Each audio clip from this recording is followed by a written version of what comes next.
Hello and good evening, and welcome to another edition of the Warehouse Church Bible Study. I am co-pastor here of the Warehouse Church, Pastor Sherman Bradley, and tonight we are continuing in our series on In Your Feelings, and the subtitle is Man Drowning. Man Drowning. Now, you're at a pool or the beach, and you scan the water. You'd be able to tell if someone was drowning, right? Are you sure? I mean, you've seen it on TV and in the movies, and maybe even perhaps you've actually literally seen it in person. But the person flails their arms, thrashes wildly at the water, and cries for help. Here's the problem. That's not what it always looks like, and this comes from Alan Steinman, a medical doctor, an expert on drowning and sea survival, an expert on drowning and sea survival. The call for help may come first, but when someone is actually beginning to drown, they are desperate for air. They're silent and struggling just to keep their nose and mouth above the surface. Think about that for a minute. There's little room for air. They're struggling,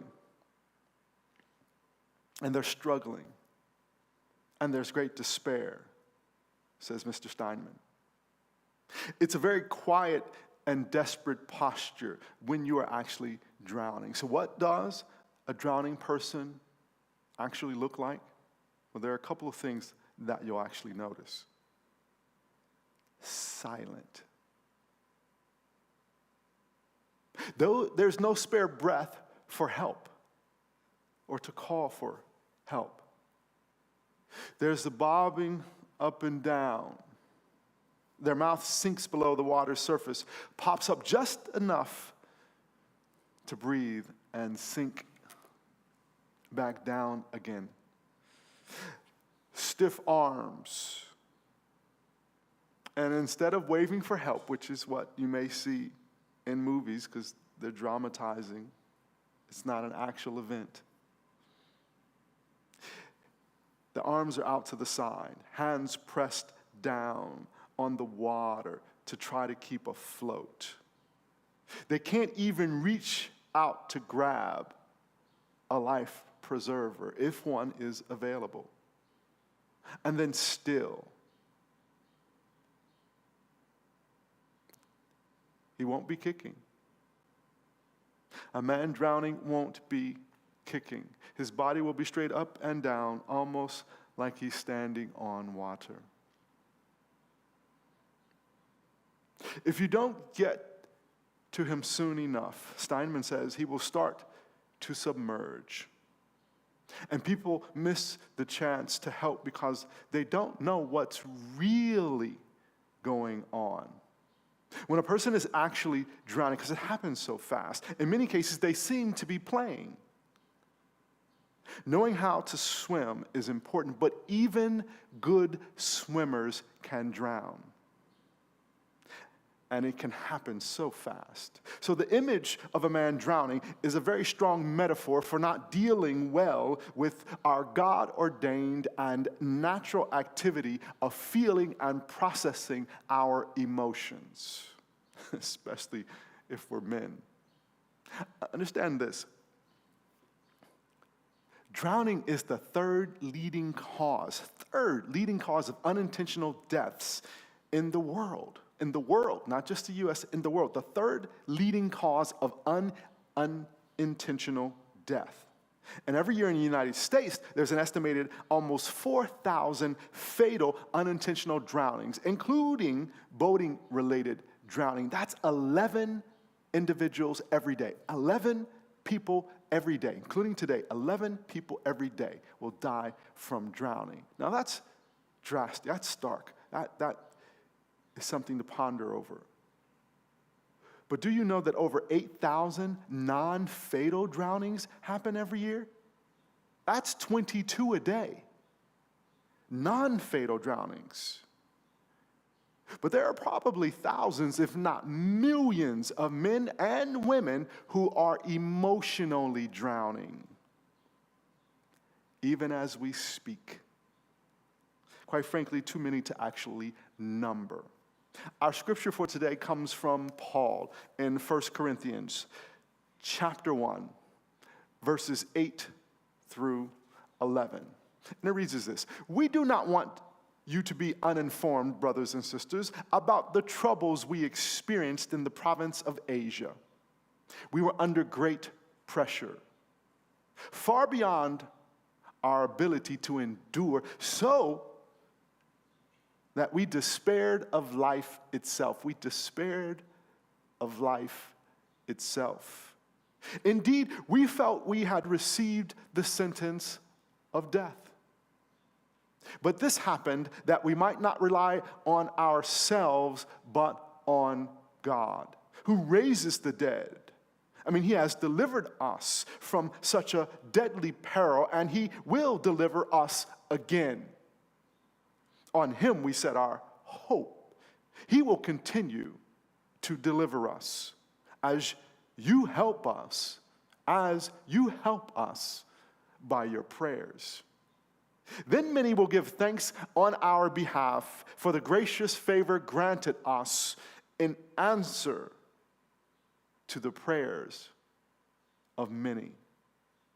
These are powerful words, especially for men drowning. Now, drowning is not something you do intentionally. And men are non-fatally drowning in their emotions, many unintentionally, and it's happening every day through suppression and ignorance. Men are typically not taught to express themselves emotionally, and so they don't have the inclination nor the vocabulary. And the vocabulary is vast. There are hundreds of words to articulate emotions and the nuances of various emotions. But are we aware and are we using them? I contend that the daily, non-fatal, intentional, and unintentional drownings of men are too high to count. And there are women as well, but I'm particularly talking to men today. The men that you love, the men that you're in relationship with. Because we're dying on the inside, because we haven't been taught to properly understand and incorporate our emotions into everyday life. And if we could actually see it all, if we could see the magnitude of this hindrance to our well-being, it would actually be a pandemic. It would startle you. Think about this. Waterboarding, which simulates drowning, has been used as a warfare torture tactic to scare enemy combatants into sharing classified information with their captors. Well, I contend that some men would rather face waterboarding than have to publicly open and express their feelings. Yes, I said it, and I believe it. I've been one. See, men have been ignorant of our need to open up and deal with our emotional health and well-being. We have been hoodwinked, we've been bamboozled, we've been lied to, and we have been taught to suppress, directly and indirectly. But we will better know ourselves, better know others, and better know God when we give in to what is natural, and that is we are human beings that feel. We ought to better understand what we're feeling when we're feeling it. It is the only way to intimacy. It's the only way to know myself. It's the only way to really know God, and it's going to be the only way that I can then articulate to others who I really am. Not doing so can be deadly to our inner world, to our inner being, and to our relationships at home and at work. Our ability to have emotional intelligence is critical to our success, to our health and well-being in every facet of our life.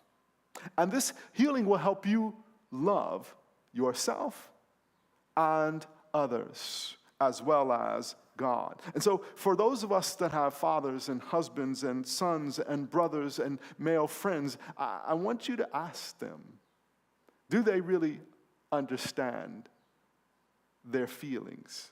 And see what kind of response you get. A lack of emotional intelligence can have physical effects like depression, high blood pressure, and heart disease. Yes. Not understanding how you feel has physical ramifications. Avoiding emotions can lead to problems with your memory.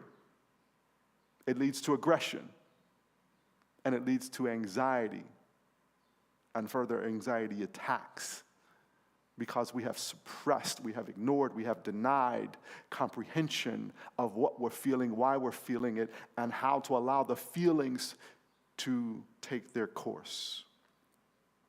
So let's think about this from Paul's perspective. Paul pours out his heart regarding the ordeal they faced for committing to the cause of Jesus Christ. They thought they were going to die in the ministry that was before them. But get this, even Jesus wept. Yes, Jesus even wept. He did not ignore or hold back his emotions when they came. When his good friend Lazarus died in John 11:35, Jesus wept. When Israel rejected him and would suffer the consequences, Jesus wept. Luke 19:41. Or when it was his time to give himself for the sins of humanity on the cross in Hebrews 5:7-9, Jesus wept. Surely, if he is our model, then we ought to be willing to allow ourselves to feel what we feel when we feel it. And we must understand this natural component of ourselves as human beings. And I guarantee you, if you've hit your toe hard enough with no shoes on, you've shed some tears. And if you've been one to not cry, rarely cry, or never cry, or those how you would describe yourself, then you have to dig really deep to ask yourself why at multiple levels. Because there's something damaging in your past that's hindering you from allowing what is naturally ordained by God to manifest itself in and through you. You have feelings. You are supposed to feel them. You are not supposed to be controlled by them such that it would take you out of the will of God. That's why it says be angry and sin not. Anger is emotion. You can feel it, but do not allow it to take you down the road of sinful behavior. But you must feel it. You cannot suppress it and continue to be healthy at the same time. So when we suppress our emotions, we ignore, mask, or lie to ourselves about our true feelings, which means we're lying to ourselves about our true nature of who we are. And it can cause internal and external harm to self. And for those of you that are connected to somebody like this, you know it's harmful to you as well. But it doesn't have to be that way. Now, unfortunately, I have experienced the undesirable pain of drowning as this metaphor depicts. And much of my pain was self-inflicted. And for decades, I justified it ignorantly. It was a mask. It was a way of protecting myself from having to deal deeper within myself to come to grips with what my role and responsibility was for what had happened to me. So you see, at age 12, I experienced my parents' divorce, and subsequently I had a very difficult time as they would both remarry and there would be two new blended families. But where my greatest struggle came to be was with my mother and some things that she did in those immediate years out of her pain and woundedness of the divorce. There were things that happened to me that left wounds and pain that drew a wedge between us. When I went into the United States military right out of high school, went into the United States Air Force and went abroad, spent most of my 6 years over in Europe, my father would call me and say, "Boy, your mother has called me, says she hasn't talked to you for a while. You need to call your mother." And I came to a revelation after my tenure abroad and coming back to the United States and now having to see my mother on a regular basis, being back here in Cincinnati, that I wanted to have a conversation with her about some of the things that I experienced and the feelings that I had. And unfortunately, it didn't go well. There was a lot of blame being thrown around. There wasn't listening that was taking place. And all it did was open up wounds, cause deeper wounds, and then cause a greater divide between us. And unfortunately, what I did not realize over the course of 40 years, yes, 40 years, was that even though I would engage, even though I would honor my mother and my father, that thy days may be long upon the earth, I had some bitterness. I had some wounds that I would not allow to heal.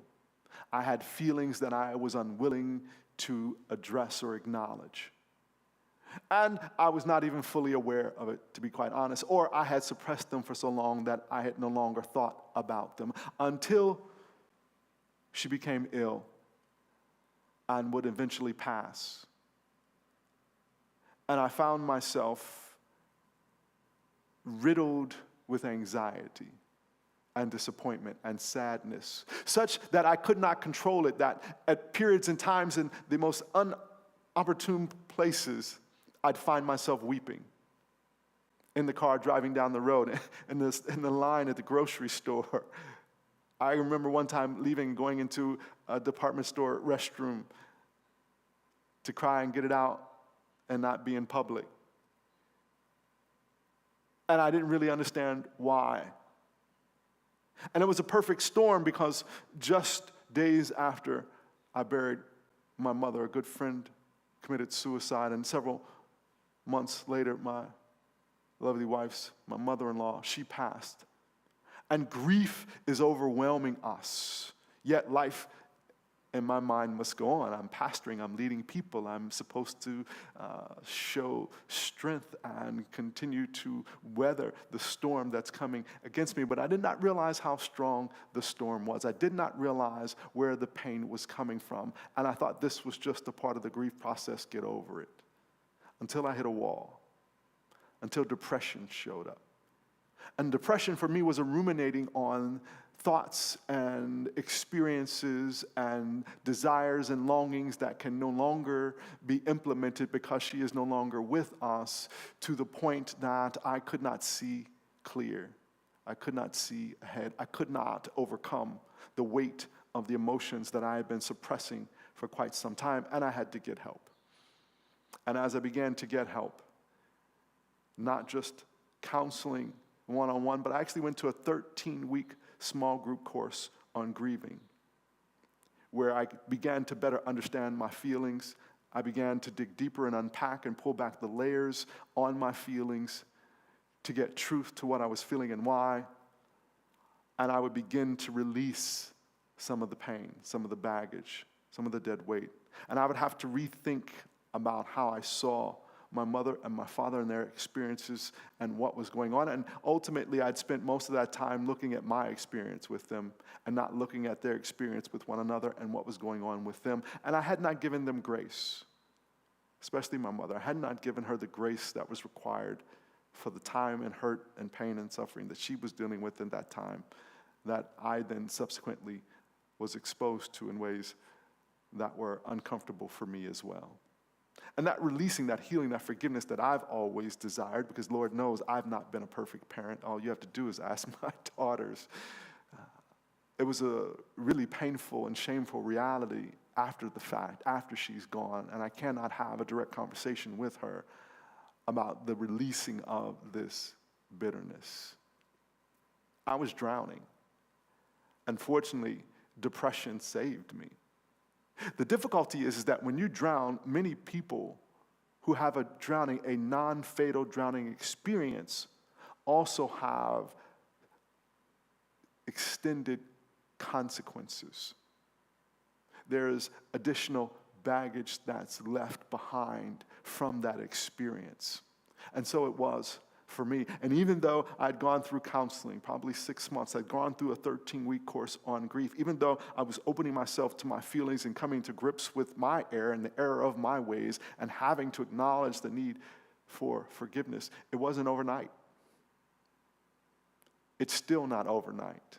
I'm 4 years removed, and I'm still having this conversation with you, still dealing with the emotions and the discomfort and the regrets and the shame and the guilt, and continuing to fight through these emotions to get to the truth of what God says about me so that I'm not hindered, so that I'm not recoiling, so that I'm not putting up walls attempting to protect myself from ever having the kind of love and intimacy that my heart ultimately longs for, that ultimately God is desiring to have manifested in the family, in the nuclear family, with the mother and the father and the children from the very beginning. That provides us a sense of stability emotionally, that we can grow up to be healthier adults and available to other adults to help meet their wounded needs. But when we're all wounded, we know that hurting people hurt people. And unfortunately, I can see the trail of tears of others who I've hurt along the journey of not understanding the woundedness that I was walking in. And so this revelation is interesting because it's been necessary for me to not find a fixed point in time for healing, because there is no short fix to this. I had a frustrating conversation recently with God because I'm 4 years removed from my mother's departure, and there are new revelations and new layers being peeled back on the trauma that I exposed myself to and the pain and residue of what's still lingering and wanting it to be over. And God acknowledging to me, as he often says to me, boy, you were in this for 40 years. Why would I get you out in 4 hours? Why would I let this be removed from you in 4 days or 4 months? Or 4 years. Because even now, you're acknowledging the trauma and the exposure so that others can hear and experience what you went through. Otherwise, you'd move on. It's not something you want to keep top of mind, so it's not something that you would continue to embrace and make yourself available for others who need the witness and the testimony. He says, you went through this for 40 years. I'm not taking 4 years for you to see how wrong you were. I need you to linger in this. I need you to understand the magnitude of this. And I need you to be available to share this with others who've yet to come to this revelation. And what do you do with that? You say yes. You say, yes, Lord. We sing the songs, I surrender all, withholding nothing. Yet we're withholding our emotions. We're withholding what that means in giving love away to someone else. And we suffer the consequences. Doctors say the only known reason for what I'm about to tell you that surfaced later as to why this is a lingering challenge, as to why you must stop it right now. You must open right now. You must find help right now. You must no longer allow yourself to suffer from suppression of not properly dealing with your feelings, is because years later, several years after my mother passed, I wound up with shingles. What I thought was poison ivy wound up being shingles. And if you know anything about shingles, they are painful. It's not pleasant. First, there was the pain in my chest that I had no idea what it was and couldn't put my finger to. And until I started having bumps, which I thought was poison ivy, only then did I go get help to say, this is lingering longer than what poison ivy normally lingers. What is going on with my body? And he says, you have shingles. You don't have poison ivy. And then he expressed to me that pain I had been dealing with in my chest was a byproduct of what's happening from the stress of onset of shingles. And it was all over my arm and over this arm, and then it was wrapped around my waist here, and it was pussy. It itched constantly. There was no relief from it. It was difficult to sleep. And then I found out it was contagious, so I was not supposed to be amongst the population, which means now I'm isolated. all into myself on my own. And the only diagnosis that they said, or the reasoning behind why this takes place, he said, is stress. It's the only thing they've been able to clinically determine as a cause. That and the fact that you had chicken pox as a child. So the virus is lingering and stress brings it out as an adult. That was startling. That I had to go back within myself and begin to ask, what in the world have I done to myself? And what do I need to do to make sure this does not happen again? Because this was an unpleasant 3-week experience that I never, ever want to go back through again. And so what came out of this was having to be healthier emotionally, to better understand myself emotionally, to do a better job of expressing my emotions in healthy ways, constructive ways, and unpacking the layers of the pain that I was holding on to that was causing me harm and harming others around me. Imagine years after healing, going through counseling and grief and feeling much better, to then have the residue of a disease show up because the stress has been so pent up and repressed for so long, even though you are making better decisions and incorporating new tools to be healthier, you still have the disease show up. Hopefully that's telling you something about yourself and why you need help and why you must surrender now to get the help you need, to not have you continuing to wallow in this suffering. It is needless if you're willing to open up. So the most painful part of this revelation and discovery is the shame of knowing I did this to myself. And I don't have an opportunity now to right some of the wrongs directly. But I can become a better person. And so Psalms 34 reminds us in verses 17 through 20, where it says, the righteous cry out, and the Lord hears them. He delivers them from all their troubles. The Lord is close to the brokenhearted and saves those who are crushed in spirit. Saves those who are crushed in spirit. The righteous person may have many troubles, but the Lord delivers them from them all. He protects all his bones. Not one of them will be broken. Hallelujah. So men and women of God, you don't have to drown. You don't have to drown today. You don't have to continue to suffer. It's time to call for help and face what's been hidden underneath your mask. Others might think you're playing when you laugh things off to deflect what's really going on. But you know there's more going on under the surface. There's pain that needs relief. If you know someone who is not emotionally healthy, please pray for them. Pray continually. Pray steadfastly. Pray without ceasing for them. If it's you, and you know whether it's you or not, get help. Seek wise counsel. Don't continue to linger. You are causing yourself damage. Remember, high blood pressure, heart disease, depression, anxiety, loss of memory. You are causing yourself physical harm, and the harm can be irreparable.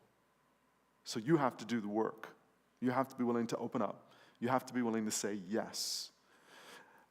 For men, because we struggle with this the most, we've got to open up and ask one another how we're doing, and really ask them to the point where we're acknowledging to them we want a real answer. We don't want the quick platitude thrown out. We don't want, if one of the warning signs is we lie and say we're okay when we're not. One, we may think you really don't want to know. Two, we're not sure if we can properly articulate it. And three, we're not sure if you're going to be okay if we tell you. If you're really still going to love us and respect us if we actually told you. And then there's these experiences where, as a family member, head of a family, head of a marriage and children, where you are then deemed the responsible party, where it can be difficult at times for others to hear when you do want to express, because they're expecting you to be the problem solver. And even in that, that's why we have to have circles outside of our nuclear family where we have safety to be honest, to be real, to be genuine, to be authentic, and to let it out, whatever it is, and to get wise counsel for it. Take it from me. You don't want the pain I've inflicted upon myself to be the outcomes of your stubbornness or ignorance, whatever the case may be. So find a safe place, find someone. And if it means you've got to knock on a couple of doors that will close to get to the right door, persevere. Persistence wrecks the resistance. God will provide you a safe place if your heart is willing. But don't expect that it's going to happen the first time exactly the way that you want it. And don't expect it to happen exactly the way that you want it. Trust God for what He wants to do in healing your wounded heart. I leave you with this. Since we are taught to rely on ourselves, we have to go to God's Word and allow His Word to soothe us and comfort us and guide us so that we will confess, be real, and deal with what's going on the inside of us. It's up to you. It starts with you. God will do the rest, but you've got to be willing to take the risk. God bless you. We love you. We hope this has been helpful for you. If you'd like to reach out to us, you know how to reach us at thewarehousechurch.org, our online church community. If there are questions, if there's information that you would like to assist you with this about where perhaps you can get to a small group course or to get counseling, feel free to contact us. You don't have to do this alone. You were not meant to do this alone. You didn't get into this alone, and so you're going to need help to come through it. God bless you. We love you. We hope to see you soon. Join us this Sunday at 10 a.m., but also if you are available, if you have nothing going on this Friday for Good Friday, you can join us right here at the Warehouse Church, 1310 Race Street, 7 p.m. for our Good Friday service. We will share the last 7 words of Jesus. God bless you. We love you. We hope to see you soon. Take care.